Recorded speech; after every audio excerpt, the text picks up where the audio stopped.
Fantastic. And Jamie, if you could go to the next slide. On this slide, you will see our FamilyU team. To include our full team, which includes our CEO and founder, Nicole Lynn Lewis, and our COO, Reginald Grant. They're not here in today's session, but we wanted you to be familiar with their faces as they were an integral part of the FamilyU program. The FamilyU staff present today include our director and our senior higher ed impact managers, or as we're often referred to as the FamilyU coaches and as the FamilyU coaches. I'll let each of us briefly introduce ourselves before we move on. Catherine, would you like to start? Yes, thank you very much, Jess, and welcome everyone. I am Catherine. My computer is bugging out with the virtual background, so that's why you see my lovely books behind me instead of the beautiful blue background that my colleagues have. I am a senior higher ed impact manager here at Generation Hope, and specifically I work with College Unbound and Hudson County Community College, woo woo, to both of them and all the other schools. But welcome, we're so glad you're here. Hey everybody, I'm Dr. Jamie Williams. I use they, them, she, her pronouns, and I work very closely with the Dallas College and Howard Community College teams as their coach. Excited to be here with y'all. Hello, good afternoon. My name is Tracy Watson. I'm also a senior higher ed impact manager, and I work with Jackson State University. Jess Myers. I do not work with a particular team at this moment, but I am overseeing all the fellowship recruitment, all the ins and outs. And so I'm really excited to work with you all throughout this application process. And now we want to hear from you. We're going to open up a poll so that we can hear what schools are represented today. So if you could all take a few moments to respond, we'd appreciate that. Hey, it looks like we've got some Dallas College in the house, for sure. And we've got some Jackson State University folks. I'll give it a couple more minutes for anybody else who'd like to participate. Hey, so Dallas College and Jackson State, you are here. We are excited that you're here. We hope some of our other schools will join us, and we also recognize that some people might be waiting for the recording. With that said, if your school that you attend was not on the poll, you most likely are not eligible for the fellowship. And so feel free to chat us privately to make sure that for some reason there isn't a miscommunication, and we can work with you privately to confirm your eligibility. Okay, so housekeeping, if we could go to the next slide. Okay, so before we move on with the agenda today, we want to review some housekeeping items. One, as we already mentioned, this session is being recorded and will be posted on our website at a later date for the remainder of the application period. So if any point you would want to go back and review it, you can. Closed captioning is available for today's webinar. The chat function can be used for tech and support questions, but if you have an actual question about the fellowship, we encourage you to use the Q&A box throughout the session. And then in this session, we're keeping all participants muted, but if you have additional questions beyond what you can share in the Q&A, please know that we have drop-in sessions that we'll be hosting throughout the application period that you can get your questions answered. And we will share that information a little bit later in the session. And then we will also send a follow-up email to all the participants here today with the links and resources we shared during the webinar. And then just a little bit more on housekeeping, if we can go to the next slide. This is what hopefully your screen might look like in regards to, we just want to point out the icons below. Hopefully you should have the chat icon, once again, to use for tech issues. And then there is a raise hand button that you can use if you have a question and you would like us to unmute so you can ask. But please note, we probably will not be able to use this function as much because of the large number of participants. So please use that Q&A box, which is also on your screen. And then also, finally, the closed caption option allows you access closed captioning if you want or need it to participate in today's session. Okay, so moving forward onto our next slide, this is the agenda for today. We're going to go through briefly Generation Hope's mission and story. We'll then talk more about what FamilyU is and the student parent role. And then we'll really get into the application process. And then we'll end with the Q&A from some of our current FamilyU fellows. This Q&A with our fellows is intended to be the heart of today's session because we really want you to hear directly from them about their experience being a fellow. So please stay tuned for that. That's going to be the best part, and we're really excited to have our fellows here with us today. So I'm going to turn it over to Tracy to get us started.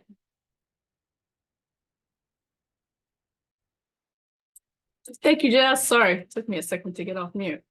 So before we dive into FamilyU and the Student Parent Fellowship experience, and we're going to go over the application process also, we wanted to ground each of you in the background information about Generation Hope. Some of you, it may be the first time you've been introduced to our Generation Hope organization. Generation Hope's mission is to ensure that all student parents have opportunities to succeed and experience economic mobility by engaging education and policy partners to drive systemic change. And we also provide direct support to teen parents in college, as well as their children, through holistic two-generation programming. The systemic change part of the mission statement is where FamilyU comes in, and we're going to be talking about FamilyU more and more, and you'll hear about us. Next slide, please. So Generation Hope has a really amazing story. It began back in 2010 when our founder, Nicole Lynn Lewis, as you see in the picture, a former teen mother, attended college while raising her infant daughter. As you can see, her daughter grew up, and by the time she graduated, she wasn't an infant anymore. And actually, if you all have inside information, this daughter in the picture has also now graduated from college. So Nicole decided to put her dream of helping more teen parents beat the odds into motion. So she was fueled by this passion. And with this passion, the organization was incorporated in 2010 and accepted our first class of 7 scholars in 2011. The students that we provide direct support to through our scholar program, of course, are called scholars. To date, we provided over $1 million in tuition assistance. We supported almost 450 teen parents in college, celebrated more than 170 degrees earned through our program, and we built relationships with 30 plus 2-year and 4-year institutions nationwide. Next slide, please. Let's talk about FamilyU in this program. FamilyU is a comprehensive, customized, evidence-based 2-year capacity building experience to improve student parent success at colleges and universities. In partnerships with institutional staff and student parents at those colleges and universities, they participate in peer learning convenings and campus-focused coaching sessions. So what does all that mean? It's a lot of words. It means that our program meets with, we support, and we train those folks that work on college campus, the college administrators and faculty members who are committed to making their campuses more student parent friendly. Next slide. And as we mentioned, FamilyU is a cohort-based program. So for those of you, when I was in college, I had no clue what cohort meant. Cohort means that you're having a shared experience. And for the FamilyU experience, it means for 2 years, those schools that we just mentioned, Howard, Hudson College, Unbound, Jackson State, and Dallas College are all working together through these 2 years. And we're going to talk about this more. We travel together and we convene. We come together to do this special work. So we'll talk more about that. Schools apply to be in this program, and together as a community, they go through this entire 2-year experience. So again, you can see on the map where all of the cohorts have been represented. And then you can see in 2023 cohort where your schools are represented. To apply for the fellowship, you must be a student at one of those 5 schools: Howard Community College, Hudson County, College Unbound, Jackson State, Dallas College. And I will turn it over to Catherine. Thank you so much, Tracy, for that overview. So this slide really says it right here. So student voice is central to everything that we do at Generation Hope. We consider you, the student, and student parents, the experts. and we really need you to ensure that we get the work right. So this student parent fellow role was developed as a critical component of that FamilyU cohort that Tracy was talking about, because specifically that we believe our student parents must be valued members of the college's FamilyU work, and they must play an integral role in the team's work plan. So pictured on this slide here are our 4 amazing inaugural FamilyU cohort fellows. So they represented the first 4 schools in our very first FamilyU cohort that started in 2021. So they were our 2022 student parent fellows. Next slide, please. Okay, so now we will get into a little bit more of the nitty-gritty pieces of the fellowship to give you an idea of what the responsibilities are, and some more other detailed information. I think we said at the top, but I'll just remind you, we'll do questions. We'll have the panel and we'll do questions as well towards the end of the webinar, but feel free to throw any questions in that Q&A, and we'll make sure that we can answer any questions that come up as I go through these slides in particular. Next slide, please. Okay, so we want to emphasize that this is a fellowship for a reason. It's similar in a little bit to an internship. It is not a scholarship. You will be expected to do work in order to maintain the fellowship. So we'll get into it a little bit by highlighting some of these key responsibilities that you see here on this slide. You hopefully, if you're here, you may have already read these when you clicked and checked out the position description. But if not, we really encourage you to look back at that position description before you apply. There's a lot of really good information there about the role and the responsibilities of a fellow.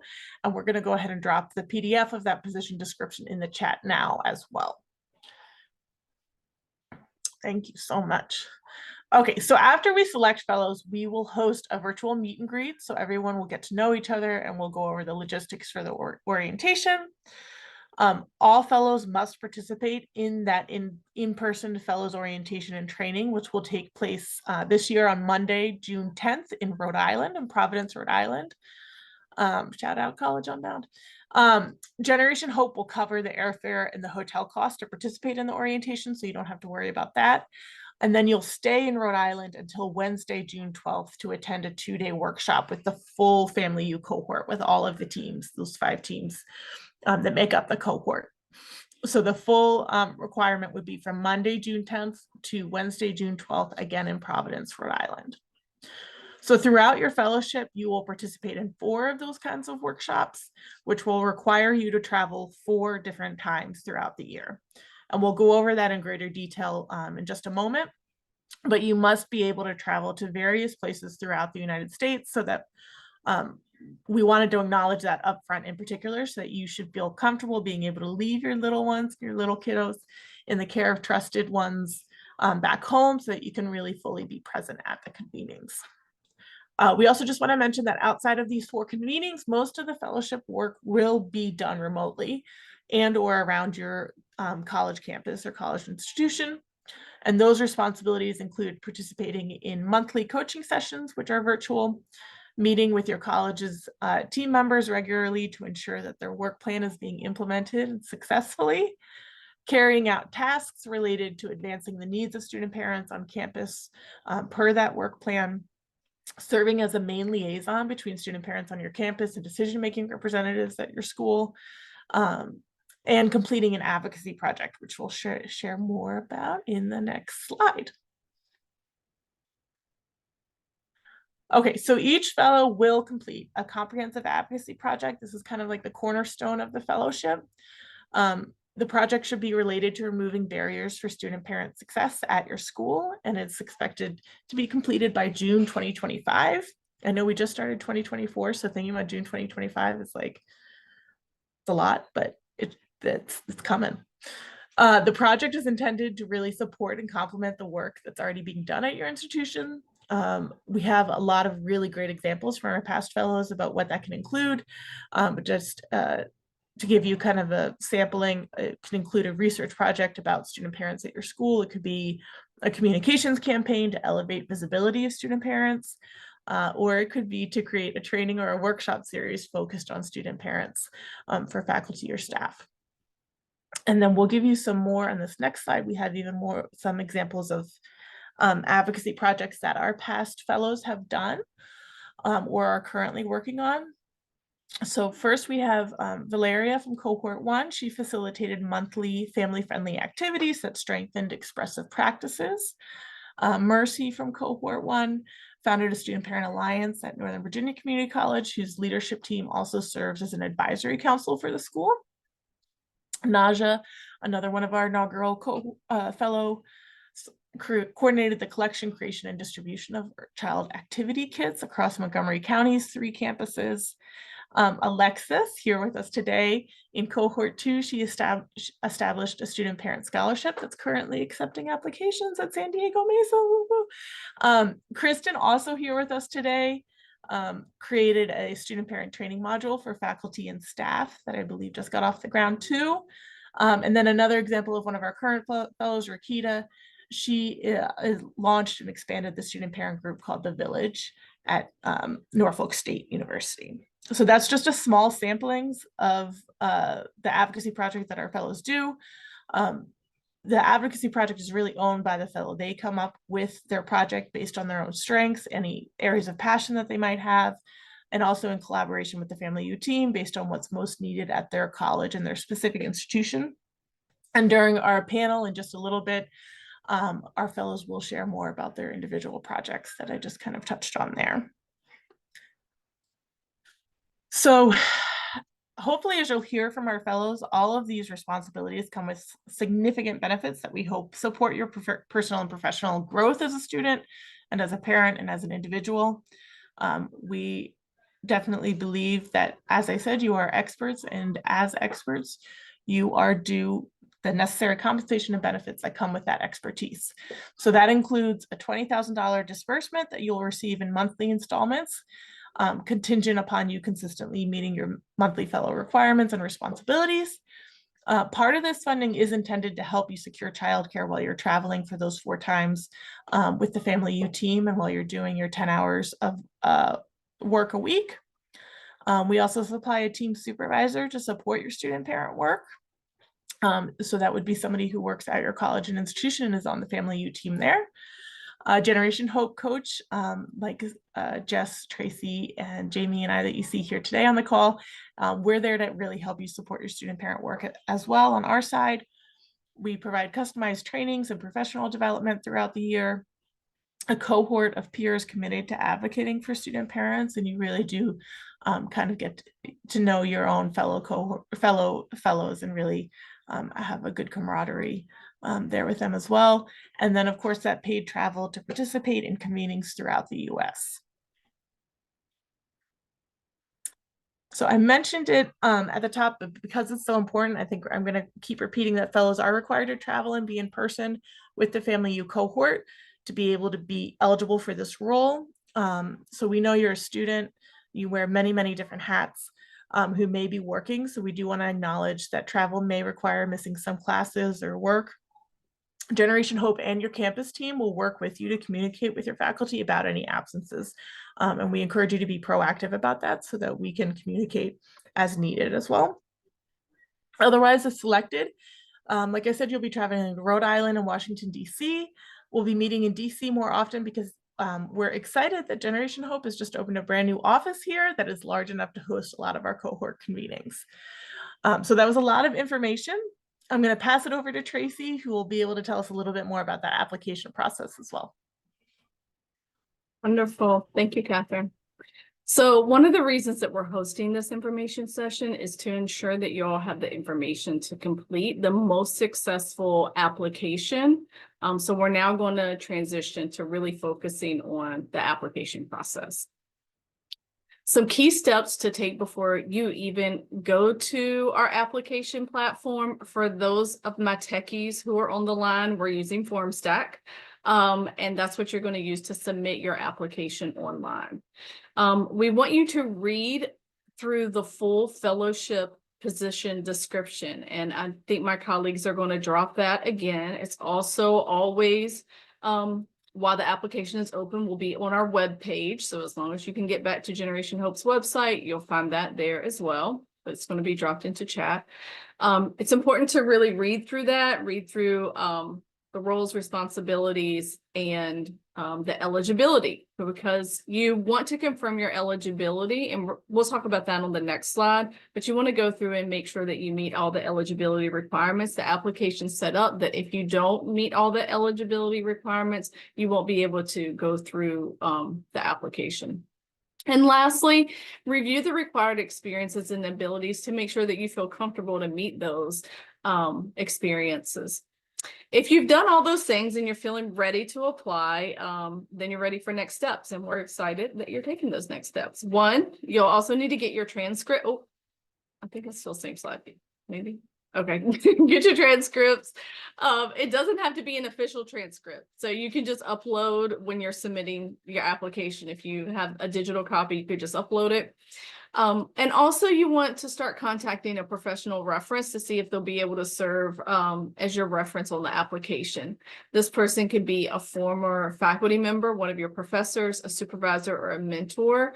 Generally not to be a family member or a friend. We'll talk about that more. So once you have all that, you're ready to go online and complete the application. Again, that's FormStack for those folks that are really techie, and you're able to write your personal essay. All right, let's talk about eligibility. Thank you. So again, here are the eligible through the bulleted points. You must be an undergraduate student and providing regular care for your children. Your children, at least, your children should be 13 and under while you're attending college. Parenting status can include being a parent or a guardian to any biological, adopted, step, or foster children. Applicants are not required to have full custody of their children. Again, if you're in your child's life, we would definitely, even if they're not living with you 100% full time, you're still a parent, we would love to have you in the program. You must be currently enrolled, again, as an undergraduate, as a degree-seeking student for the 24-25 academic school year. So that's next year, the full year next year, fall and spring semesters. So again, degree seeking and an undergrad. There's a GPA of 2.5 or higher, and there's a caveat. If something happened through your career journey and you're not quite at 2.5 right now, you can write an essay and explain to us. No more than 250 words. So again, if you don't have a 2.5 currently, it's okay. Just share your story with us. We understand things happen. So just share that with us, and we'll review that in your application.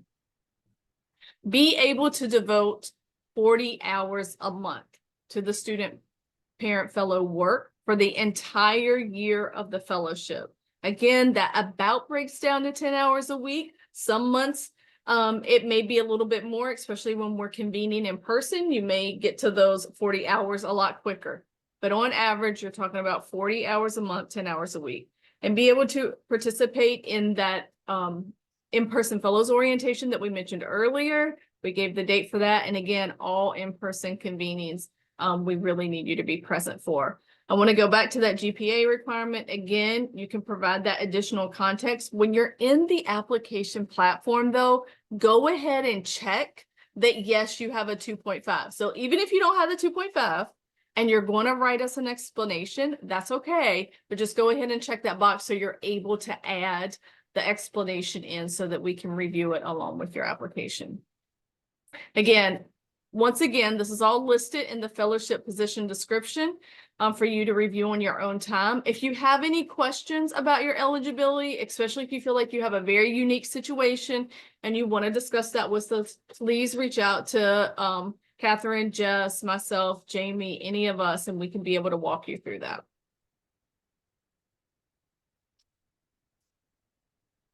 All right, the personal essay is where we really get to know you better. So please take your time in crafting this important part of the application. A lot of this work is around student parent advocacy. So we want to hear your story and hear your advocacy story. Please don't use AI or Chat GPT to write your essay, because again, we want your voice, your authentic journey and experience and voice. It's really important to us. So you're going to be asked to write a response to the following prompt, and you see it right there on your screen in bold. Why is it important for your institution's leadership? Think about your college's president, vice presidents. Why is it important for them to support student parents on campus? And in what ways are you prepared to help, to advocate, and to champion for student parents as a fellow? Now, while this is part of the application is really important, we want you to only write about a page. It's about no more than 750 words. No more, it won't accept that. If you need help cutting it down, we recommend going to your campus's writing center for help. And you can also have them help with proofreading your essay as well. For additional resources, we've shared some example essays that you can use to better help understand the kind of essay we're looking for in terms of content and style. And some of my colleagues will be kind enough to drop those in the chat for you all. Again, we do run essays through plagiarism and AI generated checkers, and we will not accept any essays that have been plagiarized or created by Chat GPT or AI. And just again, as a reminder, if you don't have the GPA right now of 2.5, when you go through the application, it is okay to check the box that you have the 2.5 and then attach that essay. And it could also be the second page of to the personal essay. It could be your second page to that as well. And lastly, I want to talk about the reference, and then I believe I'll pass it over to my colleague. So since we've already gotten a few questions about this section, we wanted to spend some time talking about the purpose of your reference. As the application says, your professional reference will provide us with another opportunity to get to know you better. And the way that we want to get to know you better is related through your professional skills. So with that in mind, we want you to consider a reference who can talk about your skills in a work, a volunteer, or academic setting. That's why we encourage you not to share a family member or a friend. We know your family and friends love you and they love your skill set. We would love to hear that from someone who has worked with you, volunteered with you, or supervised you. We also encourage you to consider not asking someone who's on the FamilyU team at your school. So if you know who's on that FamilyU team, you know the staff members who are on that FamilyU team at your school, they're going to have a chance to weigh in on all of the candidates. And some of them actually will be on the interview committee, and they'll be interviewing for those of you that make it to the interview round. So they're going to have a chance to share how much they know about you and all of your skill sets. So to help us expand how we're thinking about getting to know you, we really ask that you share a different reference outside of someone that's on that FamilyU team. And if you have any questions, please reach out to us if you need to confirm who's on your team at your institution. And I think that's all for me. Back to you, Jess. Great, thank you. Let me 1 second. Here we go. Okay, so I'm the last person holding you up between this fellows panel. And so I'm gonna quickly go over some next steps. So the deadline for the application is Wednesday, February 21st. We will accept applications through 11:59 p.m. based on your time zone. So for East Coast, that's 11:59 p.m. East Coast time. And for our Central folks, it will be Central time. So please know that that is a deadline. If we receive any applications after the fact, we won't be able to consider you.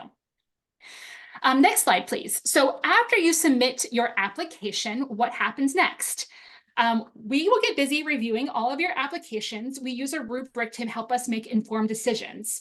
We will select the top 5 applicants from your institution, and we'll share that with your campus's FamilyU team, and they'll help us select 3 candidates to interview. If you are selected to interview, you will receive an email from us around March 15th. Give or take a day or two, so be patient with us if it's not March 15th and you haven't gotten any updates. But so please just do look around the middle of March to start seeing if you get any communications from us. We also acknowledge that some of you may be on spring break, so still make a due diligence to check that so you don't miss the opportunity to interview with us. Interviews will take place between March 25th and April 3rd, and that is a quick turnaround from when we email you. So do make sure that our emails, familyu@generationhope.org, are not going to your spam. And then, as we've mentioned before, we will offer 1 position for each FamilyU institution, and you will receive notice beginning the middle of April. Okay, so we are going to move over to the panel. So Jamie, if you can actually flip through the questions piece, hopefully we encourage you to continue submitting your questions through the Q&A, but I want to make sure that we have time for our fellows, and we will continue to answer your questions in the chat. So we are going to turn it over to our fellows. I am excited to be able to welcome Alexis Primo, Dwayne McMillan, and Kristen Hennessy with us today.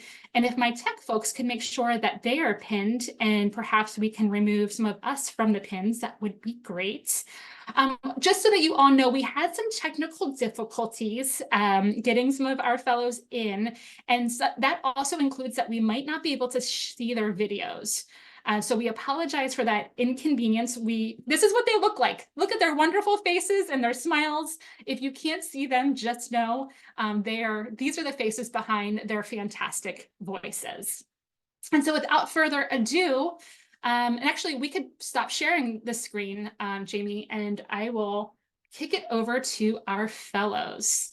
Oh, good, we do see their faces. How excellent. Okay.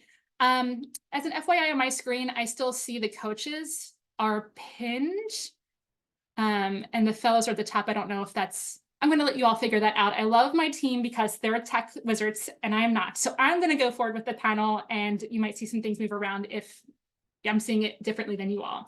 So Kristen, Alexis, and Dwayne, welcome to this info session. Thank you for sharing your time being with us today. I'm going to kick it over to you for each of you to start out by providing a short introduction.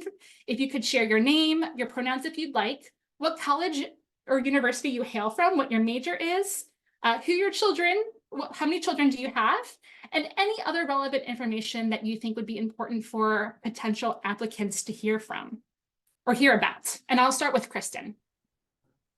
So hey guys, my name is Kristen and my pronouns are she, her. I am a nursing student at Hudson Community College, which is located in Central Texas. I have two boys, Andrew, who's 9, and Tristan, who's 6. I guess I've been in the food or retail industry for most of my life. I definitely came back to school as a grown-up when I was, almost 30 years old with 2 kids. And right now I'm working part-time in a work study program for my school. So that's been an awesome opportunity. But yeah, that's a little bit about me. Great, thank you. And Alexis, tell us about you. Hi, everyone. I'm Alexis Primo. I'm majoring in Black Studies, social work, and psychology. And I have 2 children, Ethan, 5, he'll be 6 next month, and Zara, she's 4, and she's going on 30. I am the project assistant of our president here at Mesa College, and I volunteer with Parent Voices San Diego, as well as San Diego Central Chamber of Commerce. Fantastic. And Dwayne, send us home. Hi, thank you very much, Jess. Hi, my name is Dwayne McMillan. I go by my pronouns as he and him, and I'm a student at Madison College, and my major is IT communications.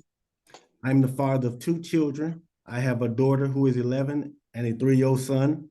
I also work in shipping and receiving at the college, as well as a DJ, vendor for the school, and also a student parent liaison. Fantastic. Dwayne, as an FYI, as we move on to next questions, maybe go in and change your background to be off because you look like a Smurf, unfortunately for us. And so we'd rather see your face than your background that's not working. But if it's an issue, that's okay. We just can't change it on our background. Yeah, it's not an issue, yes. Okay, fantastic. So the next question is specifically for Wayne and Kristen. As we've shared in, I'm sorry, I'm going to back up. This question is for everyone. One of the key responsibilities of the fellow is to increase awareness about the student parent population at your campus. So can you please talk about how you've been doing that since you become a fellow? And we'll start with Alexis first, and then Dwayne, and then Kristen. So I've done two main things that I was very excited about. I participated in Club Rush last fall, and it was really exciting because the different departments on campus they shared what they were doing and they had their tents, and I was able to go to their tents and enjoy the knowledge of what they're sharing on campus. But I was also able to share the resources that we have here at Mesa College. So I was excited about it.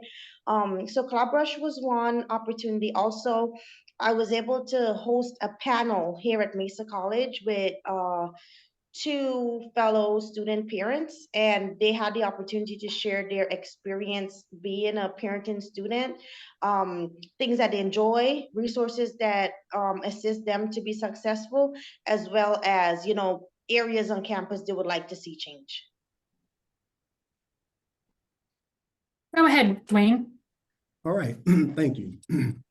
Some of the things that I've done is in the process of creating an app that allows student parents to connect to all the resources for student parents at our school. I've also placed student banners at all of our campuses to make student parents feel comfortable and let them know that we're here for them. As well as I also participated in student parent panel, which we had the opportunity of allowing our student parents to talk about their experiences and needs of what they wanted to see change in our community and our college as well. Go ahead, Kristen. So last semester, one of the things I did was I drafted a survey to distribute to ACC student parents to hear the challenges that they were facing, and what resources would be most helpful. We ended up getting over 200 responses, and then ACC's leadership has taken an interest in our findings as they seek to remodel some of our facilities and restructure some of the policies. I was also featured on a kind of panel episode called Shasta's Table Topics. The episode was devoted to student parents and what we're doing at ACC to help them. And then I also created this training module for faculty and staff that can be used for just ongoing professional development, but also onboarding training for new employees. Fantastic. So what I hope you all are taking away from this is that every fellow can do something different based on their campus needs, based on their strengths, based on what they care about most, that it's not static and not every fellow does the same thing, as you can tell from our example, from what our fellows just shared.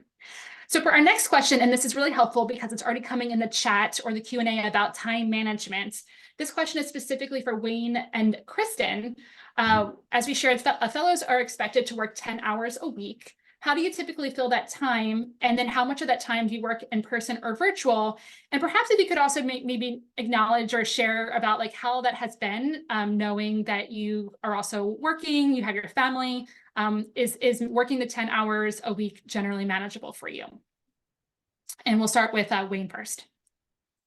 Okay, yes. I fill those 10 hours a week by doing virtual meetings with faculty and staff to discuss ways to increase awareness for student parents.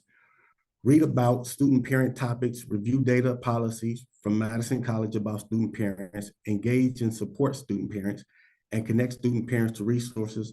I also developed a work plan and an advocacy project, which is, and one of that is how much work you do in person, which I like to do more in person because I'm in the hallways a lot. So I kind of deal with students. I meet in cafeterias and things like that. And it is a little difficult sometimes in time management, but we make it work because I try to meet the students where they're at. And if not, sometimes we do a virtual, but I have a cubicle area, which is kind of an office that the school has allowed me to have, and I can just meet students at that cubicle area. You. Awesome.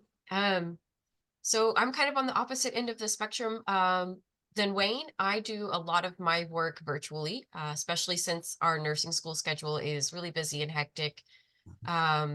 Like Wayne mentioned, you're going to have your meetings with your institution coach and the Generation Hope coach. So that's going to take up some of your time. You're going to be spending some time doing emails and that kind of general housekeeping. The rest of my time I usually spend on like my advocacy project, which led to my survey being created because I wanted more information. And that kind of led to other forms of outreach as I started connecting with more people to get this survey off the ground. We kind of got involved in another group that was trying to do student parent focus groups. And so I was involved in that for a few weeks. But just I wouldn't worry too much about it. Like, oh, how am I going to do this? Once you get into finding your advocacy project and what you want to fix at your campus, the work comes up easy. So, I mean, just researching surveys, brainstorming questions, refining the questions, getting the feedback, setting up a Google form, that all takes time. And it really does add up fairly quickly. But at the same time, it's totally manageable and it is flexible. Some weeks are going to be different. Some weeks you'll have more, some weeks you'll have less. Generally, I'd say I probably do about 80% of my work virtually and about 20% in person. So that's about how I spend my time. Thank you both for sharing that. And I just want to emphasize the flexibility piece around those 10 hours because a lot of it can be done virtual. You might choose to do that at nighttime after your kids are asleep, perhaps, and that is an option. There are some meetings that happen during the business days, like the coaching sessions with your teams and whatnot. The hope would be that we would be flexible with your schedule so that you could attend those and be a part of the team. So moving on, this is a question for all of you, and I think this is a big one that I know that our attendees would love to hear more about, is the traveling for convenings. You've been traveling, you've gone across the country so far since you have become a fellow. Can you talk a little bit about what it's been like to travel for convenings, and what do you think someone who is applying for the fellowship should know about traveling for convenings? What advice do you have? And let's start with Alexis. So I think it's really amazing to be able to visit different places that I would not take the time or could afford to visit. I enjoy the fact that we include a field trip when we have convenience. It is really it's good that we review topics. So each convening, it has, you know, a main topic, and we dive in, and I'm able to understand more about the educational institution as a whole. In addition, being in a room of like-minded individuals that, you know, we're striving to create inclusion at our institution, it's really good, especially being this student, being among fellow students, and also having the leaders, the campus leaders, and being part of it is a really good space. Thanks. And how about Kristen? You can go next. Yeah, traveling with Generation Hope has been amazing. They always pick the coolest places to stay. It's always in like a really thoughtful, like culturally minded location, which is really important. I think my only advice is don't do like I do and pack heavy and bring a million outfits. Don't stress about what you're going to wear. Dress professionally, but comfortably. You don't have to bring 1,000 outfits. Pack light.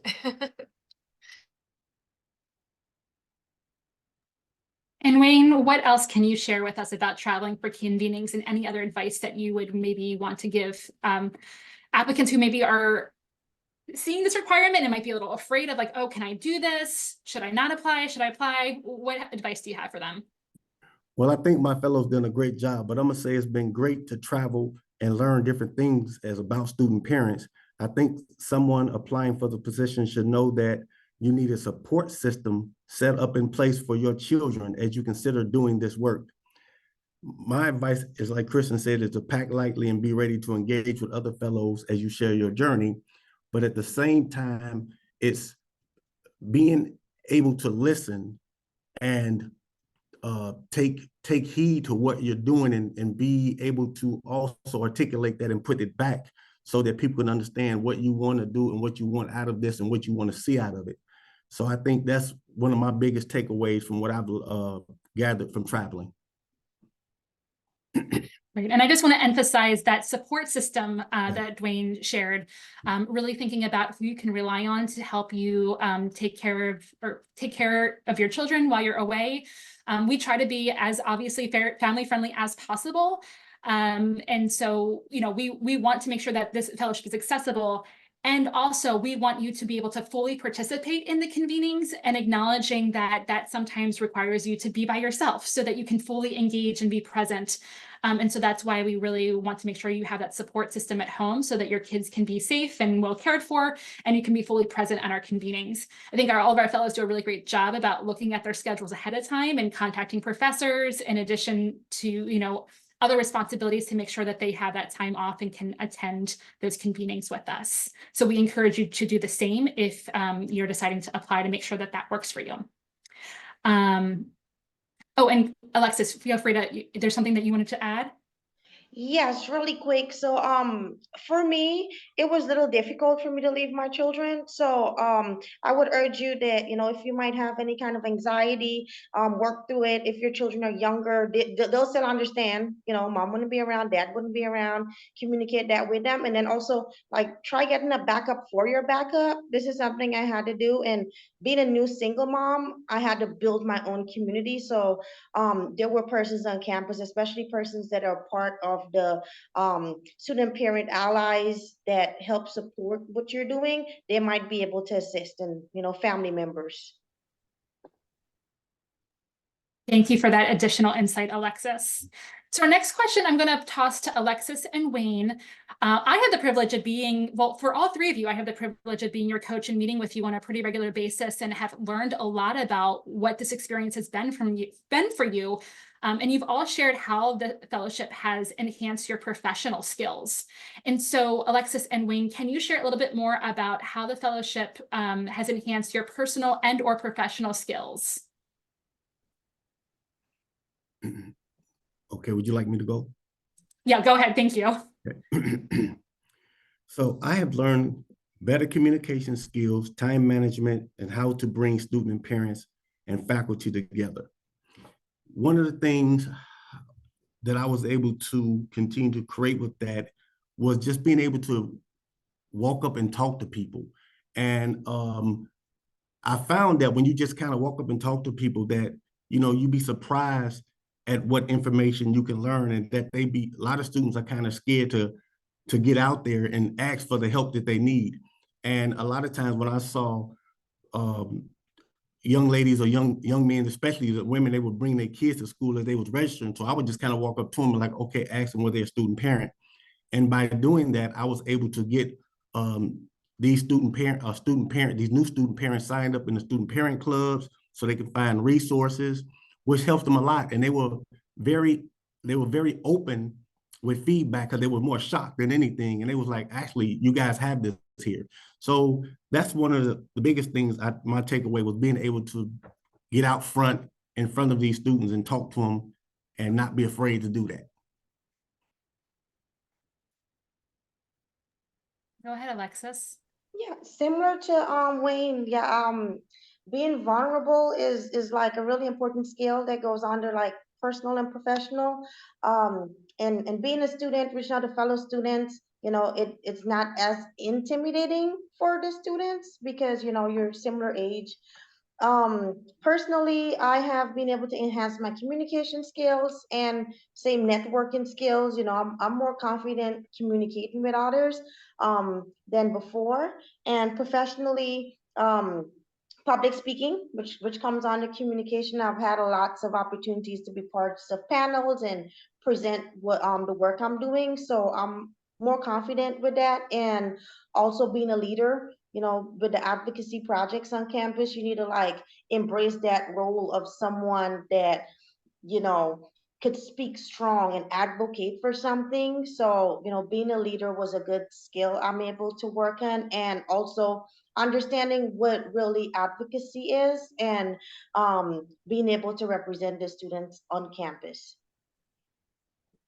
Great, thank you. Our goal for our fellows is that they're not just doing work for their school, but that they are definitely benefiting from it by learning personal and professional skills. And so that's why we really wanted you to hear what our fellows are being able to use. And Wayne, not to speak for you, but I know we had a conversation the other day where you were really talking about how this fellowship is not just carving out jobs for you, but a career. And that's what we really want for all of you, is to be able to use this fellowship to launch you into really wonderful next steps.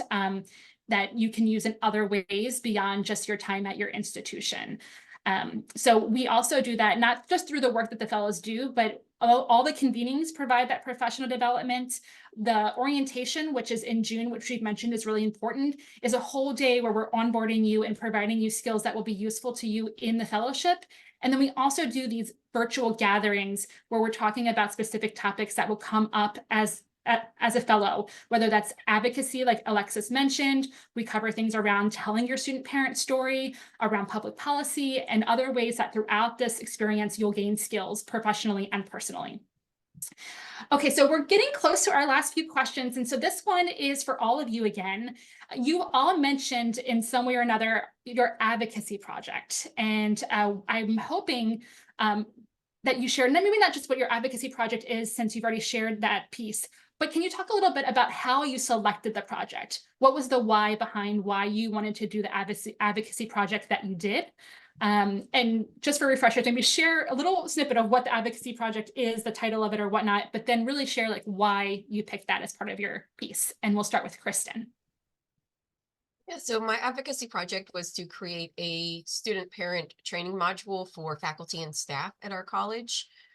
And I think I picked that because I think the key that opens all doors is education. And so when I saw in our institution's work plan that having a training module was one of our goals, I said, well, that's perfect for me. I'm not big on organizing big social events or anything. I'm much more comfortable diving into the data and the research. So that's the reason I went that route, but it's been a really rewarding project so far. Go ahead, Wayne. Okay, great. Well, as I said, I'm developing an app that connects student parents with school resources. This was something our school was missing, and I saw the need for this information that would help increase student parent awareness, because we have a very big campus, and what I've heard from a lot of students in the beginning, what was coming in is that they didn't hear about these resources. And you know, when you're coming in as a new student, it's a lot of things on, they have a lot of things on their plates, or you have a lot of things on your plate. And you want things to be easily accessible to you. So that was my reason for creating the app. So that way they didn't have to wander through the halls trying to figure out who to talk to. And this way, having all those resources right in that app, it made things easier and kind of at the touch of a button. And I think that was important. Alexis. So my advocacy project was to create the first student parent scholarship here at Mesa College that specifically student parents could apply for. And the reason why I wanted to create this scholarship is because being a parent, you know, there are a lot of financial needs, and there are other scholarships available out there, especially right now during scholarship season, but it's specific to how those funds would be spent. And with the student parent scholarship, the funds could be spent towards, you know, whatever needs you may have or the child may have, like doctor's copay, and not necessarily only books for school. Another thing about the scholarship, it's called the Joyce Hamilton Memorial Scholarship for Student Parents. And my great grandma was Joyce Hamilton, and she was really amazing in helping parents with their children so that they could go to school or be able to go to work. So it's really I'm really happy to have this scholarship available for students. Fantastic. So we are close to time. So I want to make sure that we get this one last question before I go into like our last minute what's next piece. So fellows, if you could keep this very short, if you could offer one piece of advice to someone applying for the fellowship, what would it be? And we'll start with Kristen and then Alexis and Wayne. So the fellowship is really just about helping and supporting other student parents. It's about building your community, breaking down systemic barriers. There's a lot of ways to do that. So like Jess mentioned earlier, really focus on your strengths, what you can bring to the table. And you know, you don't have to unravel the whole tapestry by yourself. You just got to grab that thread in your corner and start pulling. So, you know, find your strengths and have that be your goals. Make that be your advocacy project. What I wanted to share is, be yourself, be unique. This is a great opportunity for growth. And last night I was like, okay, I want to share the perfect thing, so I wrote it down.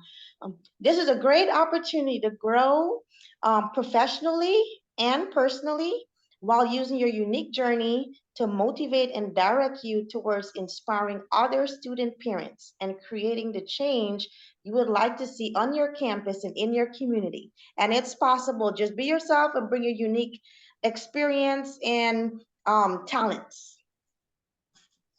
Great, great. Well, the advice that I would have for someone applying for the fellowship position is to be passionate.